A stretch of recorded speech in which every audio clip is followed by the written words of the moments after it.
it feels like a lifetime ago. And it's so funny because my mum actually dropped off a couple of boxes of mine just today.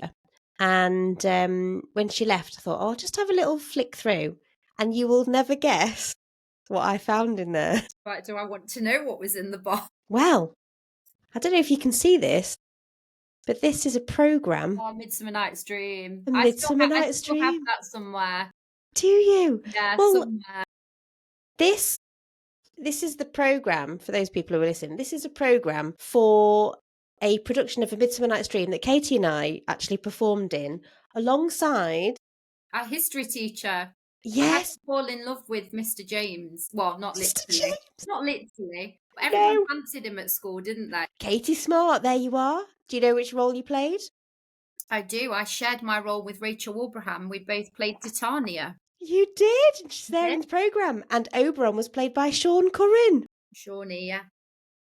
Lisa Bottomore. Yes. I do still sometimes speak to Lisa. Yeah. Occasionally. Yeah, I played Helena opposite Richard Dillon. And directed by Mrs. Young, who I stayed in contact with for a long time.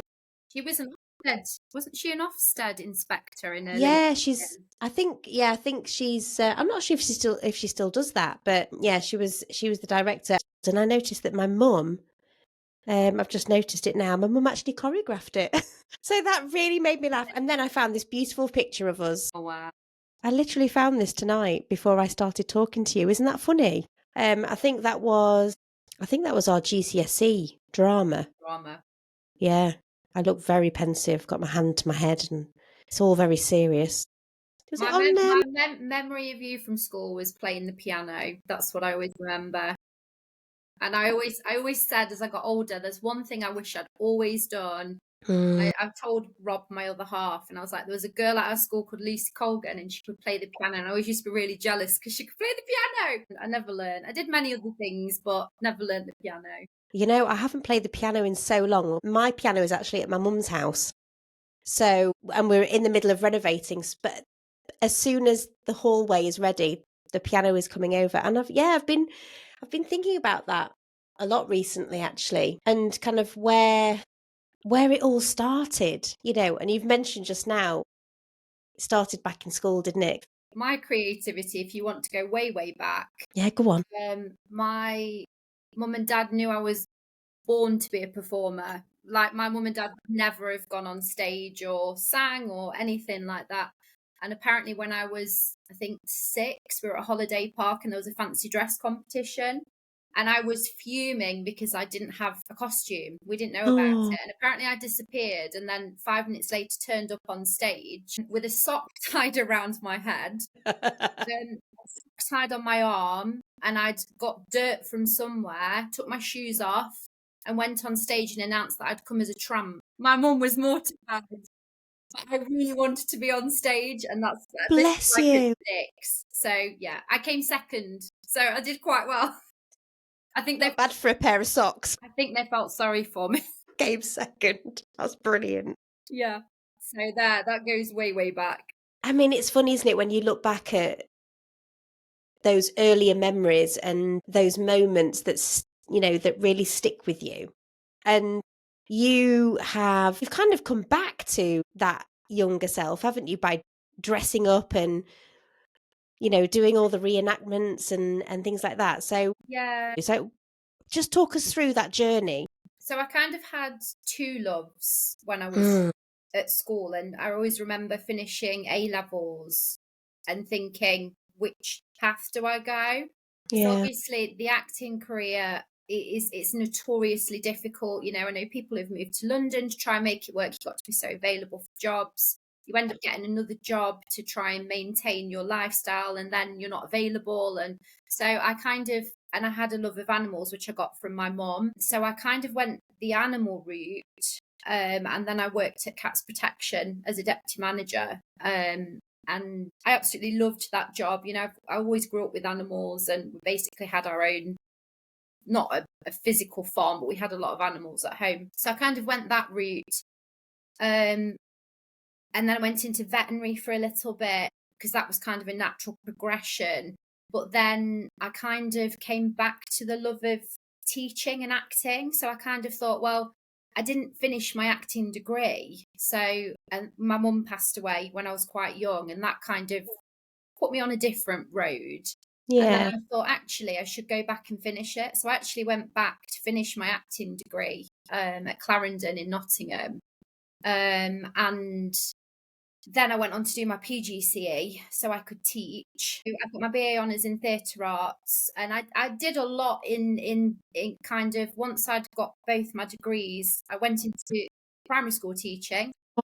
So I absolutely loved mainstream teaching, and around that and kind of the time I was finishing my acting degree, I did a lot of film, mainstream stuff.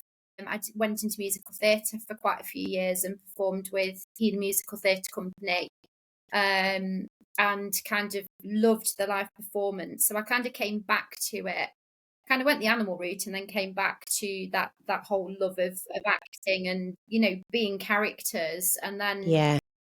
as well as that, I started doing some performance children's party work. So I do a lot of well-known characters.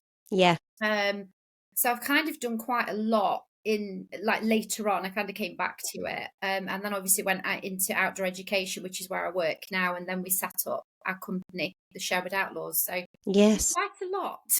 But you know, it all feeds into the same thing, doesn't it? This love of creating characters and bringing the magic of theatre to other people. You know, if you think about, and children, it's about sort of engaging them and making history and film and, you know, all of these wonderful stories accessible for children.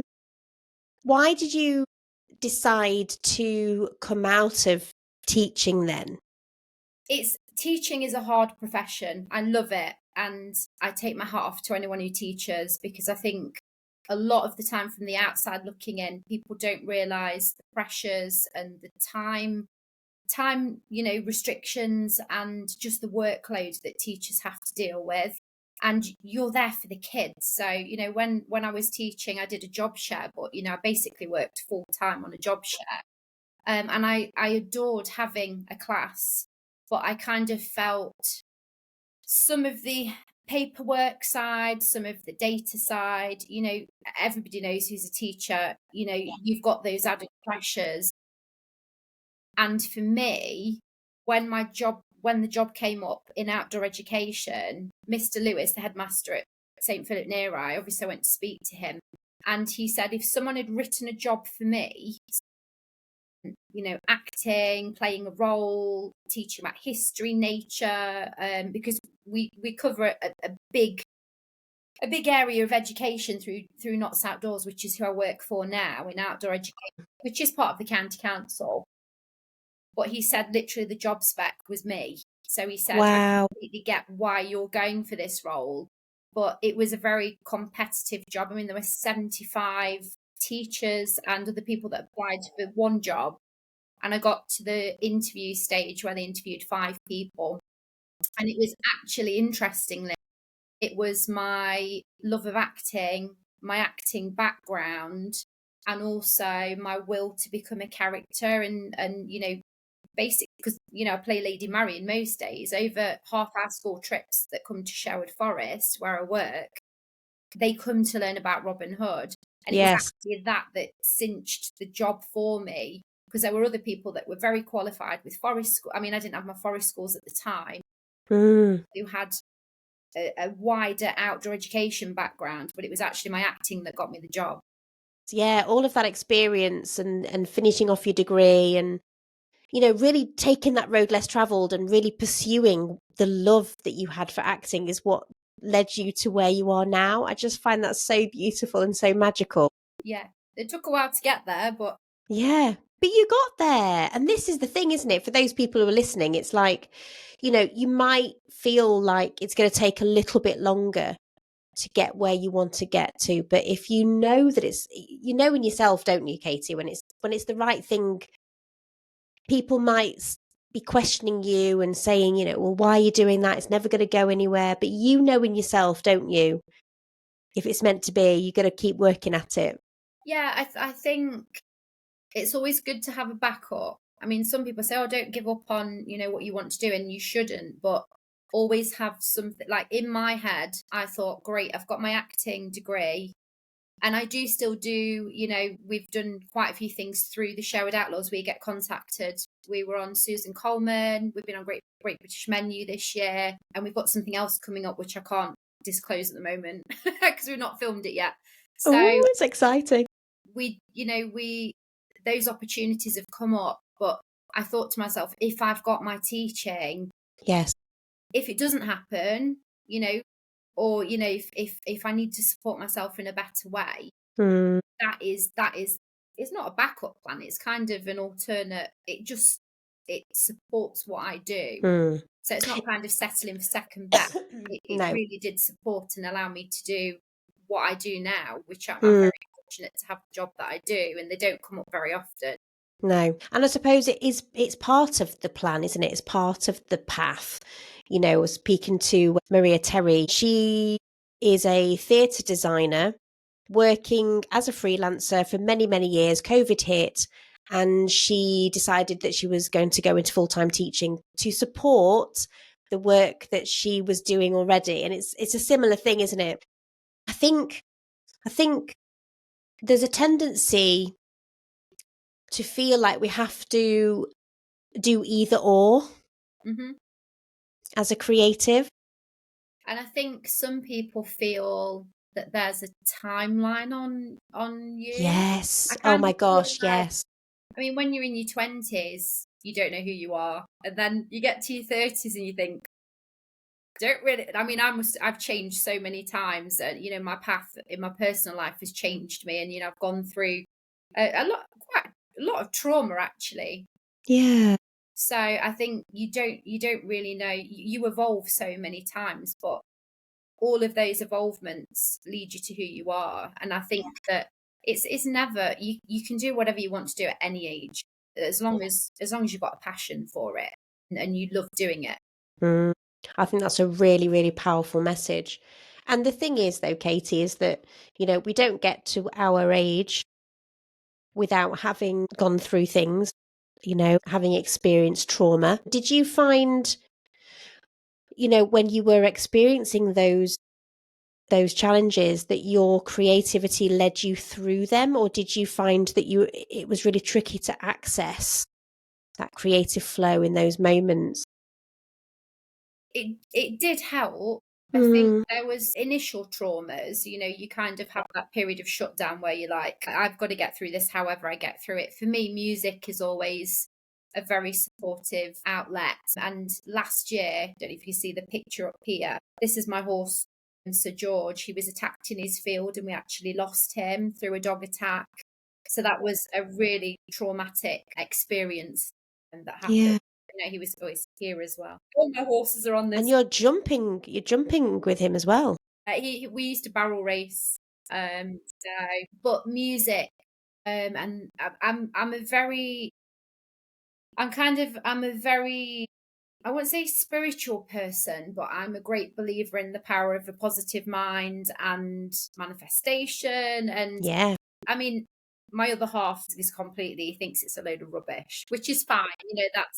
But for me, I've always kind of returned to that thing. So although Yeah. in a trauma in the beginning, you kind of shut yourself down to Mm. however you need to cope with it, but then you do return to that creative side and that sort of drive. I mean, through that trauma, I've actually started writing a book about the journey and things like that. So you get, Wow. there's always something creative that comes out of, Mm.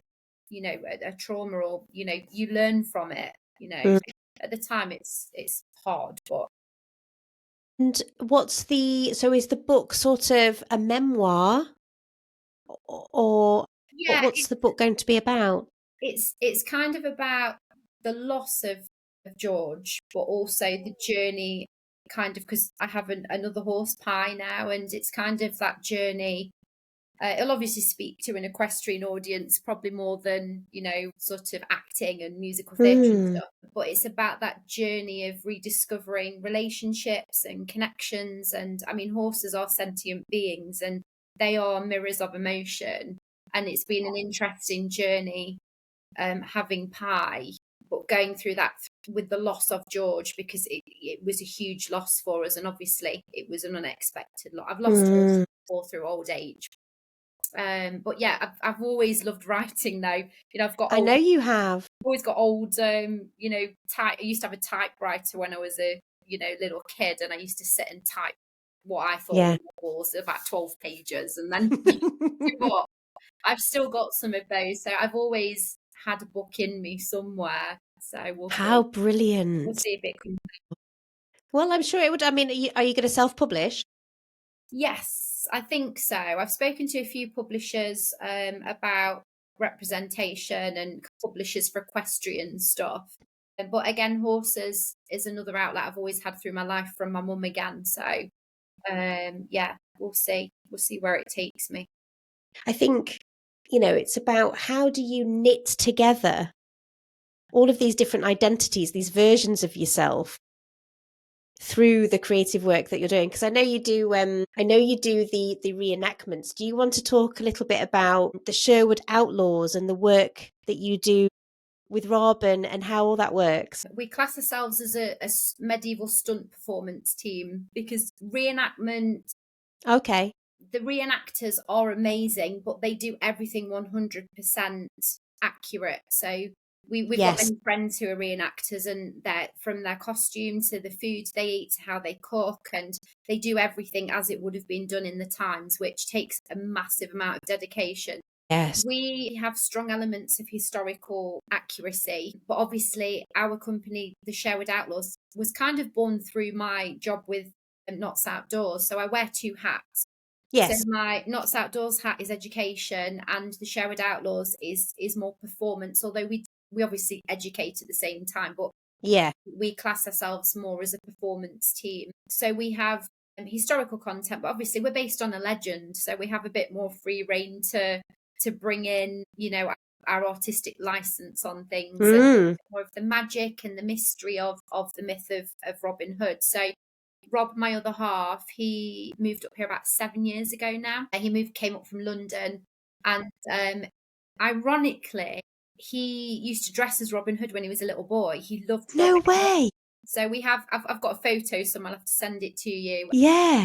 I think it was Susan Coleman used it on her show, and it's a picture of him dressed as Robin Hood, and he was obsessed with Robin Hood.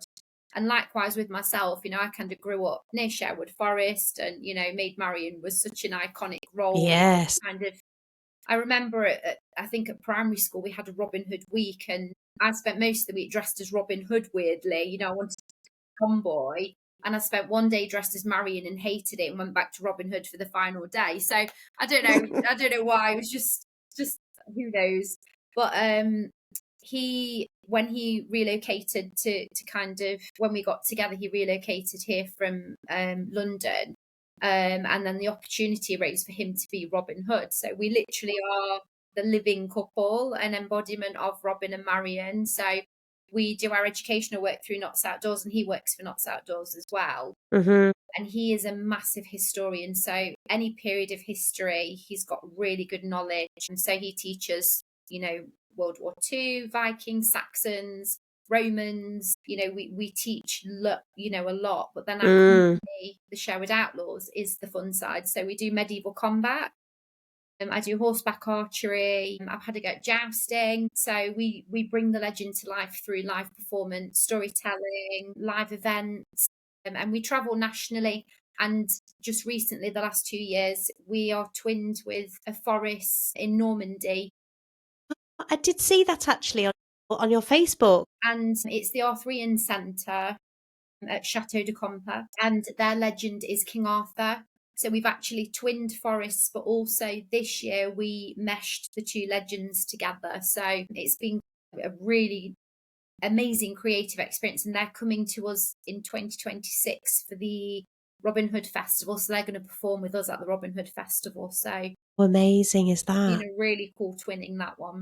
Yeah. And how enriching as well, bringing all of that history and the storytelling together and the characters. And so do you write all of your own scripts as well? Yeah. So we base some of our arena shows will have elements of the folklore and the well-known sort of literature that you can find about Robin Hood. Yeah. And then a lot of our shows, we write the scripts and kind of we base the characters on what is already there, but we also have our own spin on some of the characters. So we do creatively make, create the content, create the music and things for the shows. So we're always busy coming up with new ideas because we do repeat shows occasionally, but at the Robin Hood Festival every year, we bring new arena shows every year where some of the performers that come back, they will just reuse the show that they. Yes. I mean, everybody loves the shows; they don't care. But our sort of unique selling point is that we do bring original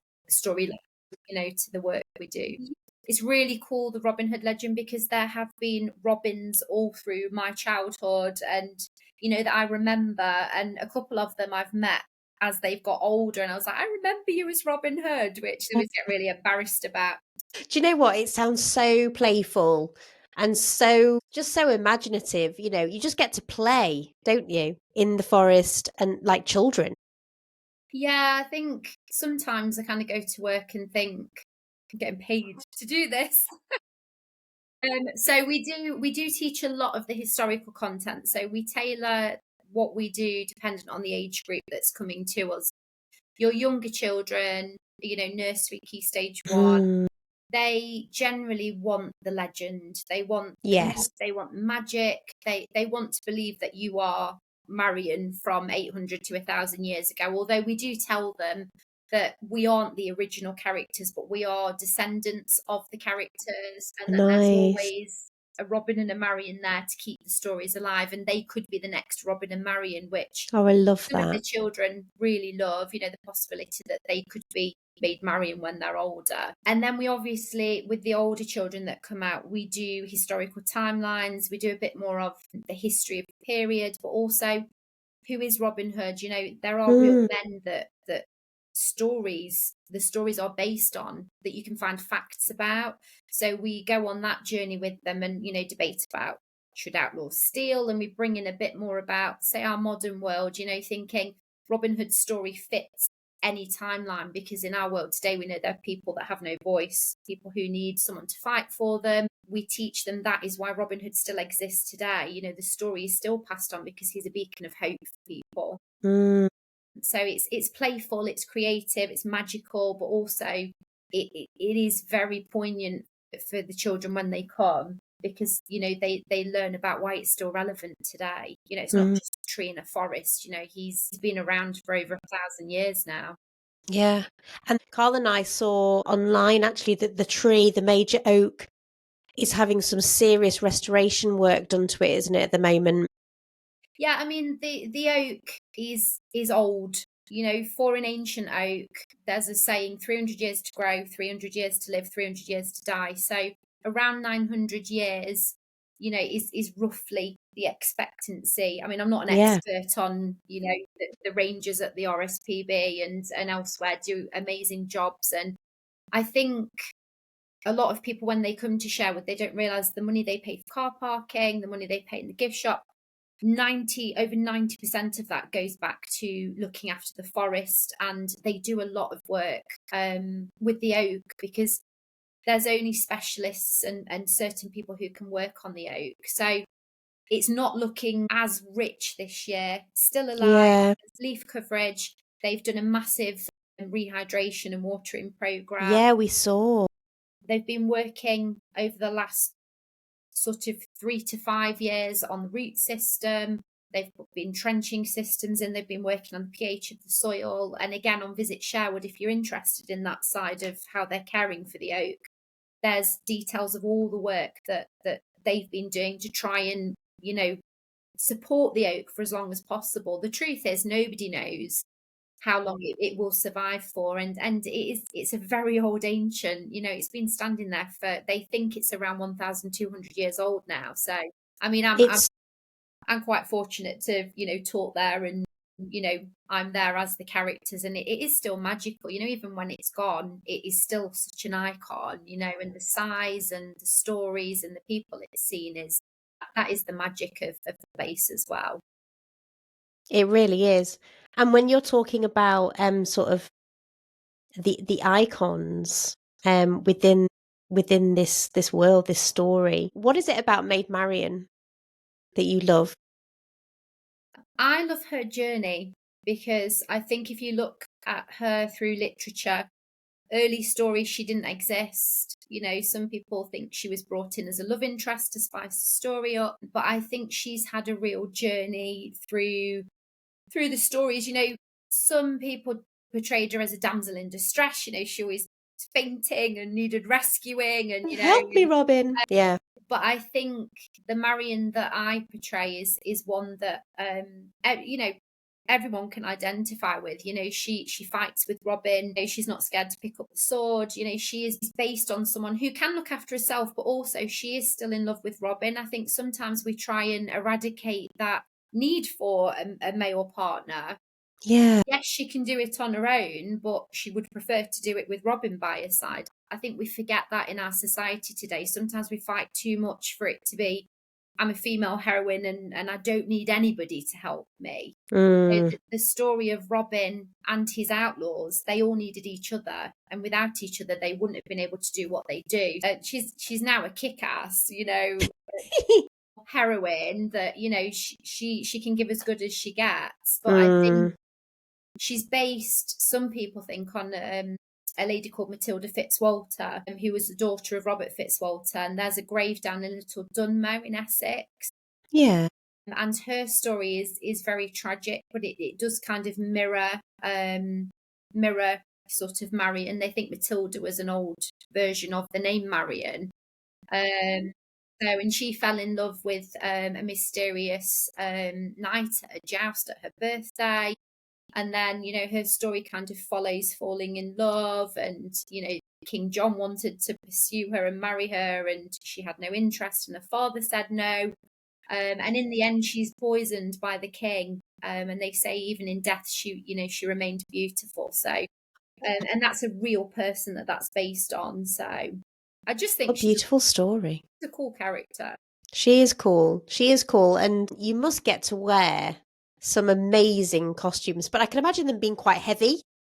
Yeah, again, because of our artistic license, we use historical costumes. So if I'm performing, though, I'm normally wearing cotton or, you know, dresses that move. And there is some aesthetics there. You know, a lot of the things that we do in the shows we wear because they look good.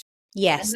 that's the artistic license. It's the same in any of the films. You know, some of the things you see Robin Hood doing, you never would have done in medieval times, or you know, it wouldn't have been possible. But you know, they want to create a story that's exciting and people remember. But all the Marion costumes are mine, so I've got a costume room upstairs, which is full of Wonderful. stuff. Full of stuff. I mean, you know, a walk-in wardrobe full of Maid Marian costumes. And I should imagine some cosplay in there as well, right? Yeah, so I don't know if you remember Return to Oz. I do. Do you remember the lady who had all the different heads? Quite scary at the time. So if my costume room is a little bit, not that I've got heads up there, but I have polystyrene wig heads with around 20 different wigs and things on. So it's a little bit reminiscent of Return to Yeah. Oz. So yeah, I've got a lot of cosplay, a lot of Marion, and we do Star Wars charity work. So I've got all of Princess Leia's stuff up there as well. So how did you get into the cosplay scene then? So cosplay, that was actually before I became Marion. So Okay. I went to a Comic-Con and thought, this is quite cool. I've always liked being another character or dressing up. And we decided to kind of, I think my first ever cosplay was Jyn Erso from Star Wars. I may have had one or two before that, possibly a princess or two. And, I just love the costumes, love the creativity, and also choosing characters that kind of resonate with you as a person. Yeah. You know, you kind of want to do fun characters. And then I kind of started doing a little bit of charity cosplaying with a group called the Superheroes. And I used to play Wonder Woman with them. So I just do still have my Wonder Woman I was costume. going to say, I've seen many a photograph of you dressed up as Wonder Woman. Do you Yeah. just put it on when you're doing the dishes? I'd be like going out to get the petrol in it. I suppose, it's the excitement of becoming other characters, and I won't pretend that I know Star Wars because I don't. But I should imagine that you do meet so many different people at events like that, and that love of playing and yeah, just being in that room must be so electric. I think it's community because Yeah. in our Star Wars group, we're part of a group called the East Midlands Garrison, and that's how I actually met Rob, my partner. Really? Yeah, and ironically, we play Han Solo opposite Princess Leia, so we do Robin and Marion, but we're kind of the Robin and Marion of the Star Wars world as well, being Han and Leia. So, Wow. but we are that garrison as a family.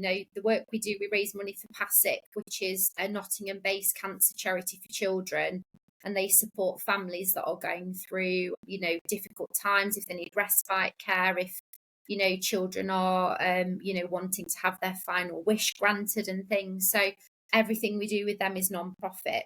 And I've been with the garrison, I think about 7 years now. But we are a family, the people who costume with that group, all our costumes are screen accurate.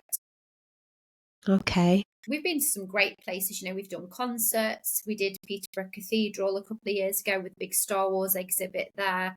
We did Star Wars Celebration 2 years ago, and it's a family. But when you meet the other cosplayers and the fans, they have a united love of that genre. And everyone's supportive. Anyone can cosplay. I mean, what we do is a little bit more. We don't class it as professional because we're not paid, but we cosplay characters that suit us as people. So when we go to events, we do look like the characters. And like generalized cosplay, you can be whoever you want to be. Go have fun, dress up whoever you want to be, and everyone is supportive and look. They just love it. So it's a really big community, and it's fun. It's fun.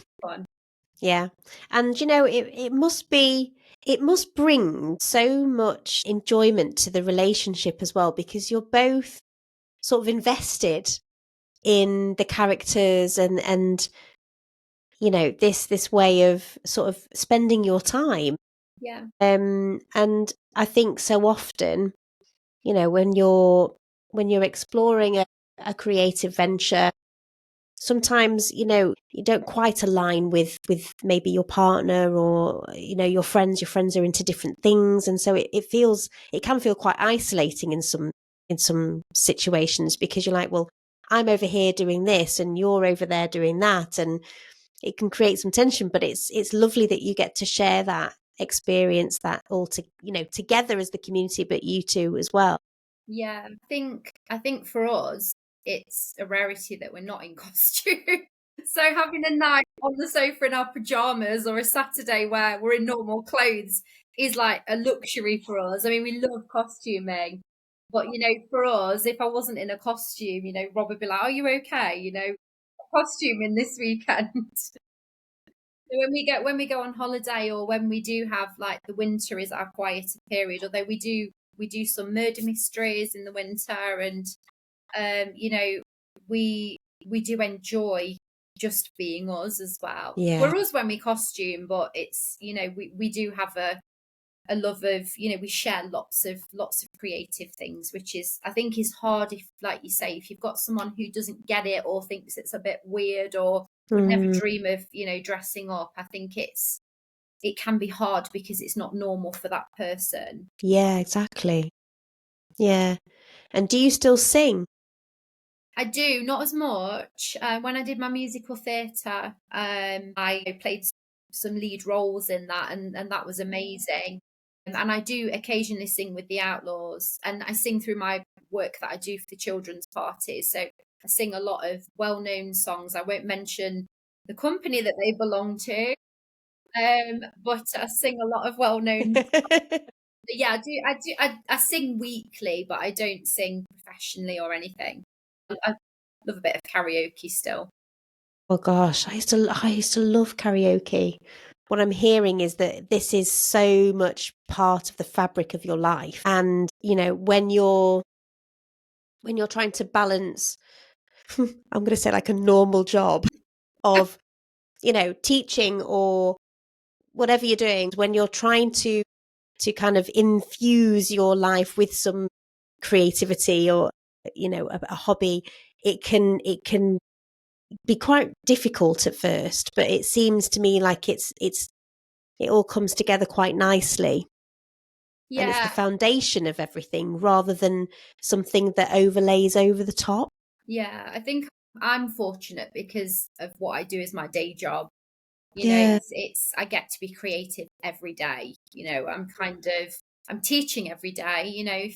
We do teach other things. We do orienteering, den building, sensory adventures, art in the environment. So I'm still very much a teacher, but I get to teach all of the stuff that I'm interested in, all of the fun stuff.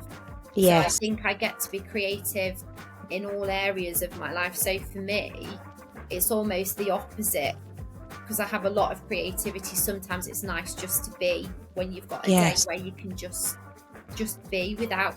I love being creative and sharing, characters and the passion. I think I've been fortunate that I've ended up doing something that I love as a job, and it is still something that I love doing. I've been in outdoor ed for about 8 years now, and I loved mainstream teaching, but this was the job for me. And that head teacher was right to encourage you. I think there's a danger of waiting. You think it's like when people, when they're going into acting, when do you actually call yourself an actor? That's the big question. You are, as soon as you start that journey, you are an actor. It doesn't matter what you've done or how much you were paid or, that kind of stuff, but I think people sit and wait, and then suddenly, they start hitting later life and thinking, I wish I'd done that. You can kind of sit there sometimes and go, this isn't the right time, and you sit and wait, and then that's it, the opportunity's gone. But I think some of the losses I've had in my life have kind of given me the courage to kind of go, no, I'm going to do that, because we don't know how long we're here for. We don't know what's around the corner, and we don't know if this is the only go you get, depending on your own view of life and stuff like that. So I just think if you want to do it and you can, then you should go for it 100%.